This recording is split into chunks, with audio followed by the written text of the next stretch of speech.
Donald Trump அமெரிக்க ஜனாதிபதியா பதவியேற்ற சில மணி நேரத்திலேயே ட்ரம்ப்புடைய பிரெயின் சைல்டான டிபார்ட்மெண்ட் ஆஃப் கவர்மெண்ட் எஃபிஷியன்சியில இருந்து அதை வழி நடத்தக்கூடிய பொறுப்புல இருந்து இந்திய வம்சாவளி தலைவரான விவேக் ராமசாமி அதுல இருந்து விலகிக்கார். மஸ்க் தான் அவரை வெளியேற்றினாரு, இல்ல அவராகவே வெளியேறிட்டாரு அப்படின்னு ஏகப்பட்ட கருத்துக்கள் நிலவி வரக்கூடிய நேரத்தில் இந்த டாட்ஜ், அதாவது டிபார்ட்மெண்ட் ஆஃப் கவர்மெண்ட் எஃபிஷியன்சி என்ன, ஸோ இதுல இருந்து ஏன் விவேக் வெளியேறினாங்க, ஸோ அதை பத்தி இந்த வீடியோல வந்து பார்க்கலாம். ட்ரம்ப் ஆட்சிக்கு வரும்போது என்ன சொன்னாங்கன்னா, கவர்மெண்ட்டுடைய ஸ்பெண்டிங்கை நாங்கள் வந்து கட் பண்ணுவோம், ஸோ தட் என்ன ஆகும்னா சேவிங்ஸ் வந்து எங்களுக்கு அதிகமாக கிடைக்கும் அப்படின்னு சொல்லி. ஸோ இதை ஒரு லிஸ்ட் போட்டு எங்கெங்கெல்லாம் ஸ்பெண்ட் பண்ணலாம், அப்படி எங்கெங்கெல்லாம் கட் பண்ணலாம், எதுலெல்லாம் சேவ் பண்ணலாம், ஸோ இதை கவர்மெண்ட்டுக்கு அட்வைஸ் பண்ணக்கூடிய ஒரு அமைப்பா the department of government efficiency, இதனுடைய ஷார்ட் ஃபார்ம் தான் டாட்ஜ்.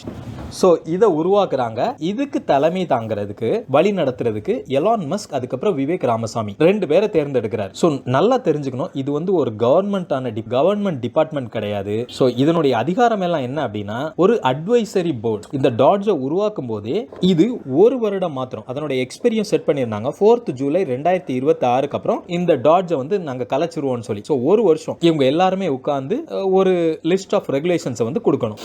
ஸோ எலான் மஸ்க் என்ன சொல்லியிருந்தாருன்னா, எங்களால அமெரிக்காவுக்கு $2 trillion அளவுக்கு இந்த டாட்ஜ் டிபார்ட்மெண்ட் சேவிங்ஸ்ல நாங்க வந்து சேவிங்ஸா கொடுப்போம் அப்படின்னு வந்து சொல்லியிருந்தாங்க. இந்த அமைப்புக்கு எதிர்ப்பும் இருக்கு, ஆதரவும் இருக்கு. ஏன்னா சில பேர் என்ன சொல்றாங்க அப்படின்னா, நீங்க எல்லாத்துலயும் போய் கட் பண்ண முடியாது, அதாவது மக்களுடைய செக்யூரிட்டி பேமெண்ட்ஸ், வேட்டரன்ஸ் உடைய ரிட்டையர்மெண்ட் பேமெண்ட், பீப்புளுடைய மெடிக்கேர், ஸோ இதுல எல்லாம் நீங்க கை வைக்க முடியாது. உங்களால மேக்ஸிமம் எதுல பண்ணணும்னா தேவையற்ற சில பென்டகானுடைய ஸ்பெண்டிங்ஸ், ஸோ அந்த மாதிரியான ஒரு ஸ்பெண்டிங்ல வேணா நீங்க கை வைக்கலாமே தவிர, பாக்கி மக்களுடைய அத்தியாவசியத்துல நீங்க கை வச்சீங்கன்னா அது ஆட்சிக்கு எதிராக திரும்பும் அப்படின்னு நிறைய பேர் வந்து அவங்களுடைய கமெண்ட்ஸ் வந்து சொல்லியிருக்காங்க. ஸோ இப்படியான இந்த டாட்ஜ் உடைய உருவாக்கம் எல்லாமே ஓவராலா போயிட்டு இருக்க நேரத்துல தான் விவேக் வந்து இதுல இருந்து குவிட் பண்ணிடுறாரு. அதுக்கு நிறைய பேர் என்ன சொன்னாங்கன்னா, எலான் மஸ்க் தான் இதுக்கு முக்கியமான காரணம். அவரு அந்த டாட்ஜ் அமைப்பை தன்னுடைய கட்டுப்பாட்டில் வச்சு தான் கொடுக்கக்கூடிய இன்ஸ்ட்ரக்ஷன்ஸ் தான் ஃபாலோ பண்ணணும். ஸோ அந்த மாதிரி அவங்க ரெண்டு பேருக்குள்ள ஒரு கருத்து மோதல் அப்படின்லாம் சொல்லியிருந்தாங்க. ஆனா விவேக் அவர்கள் வந்து தெளிவா சொல்லியிருந்தாரு, என்னன்னா நான் இதுல இருந்து விலகுறேன். என்ன எதுக்காக அப்படின்னா, 2026 ஓஹியோ மாகாணத்துல கவர்னரா நான் ரன் பண்ண போறேன். ஸோ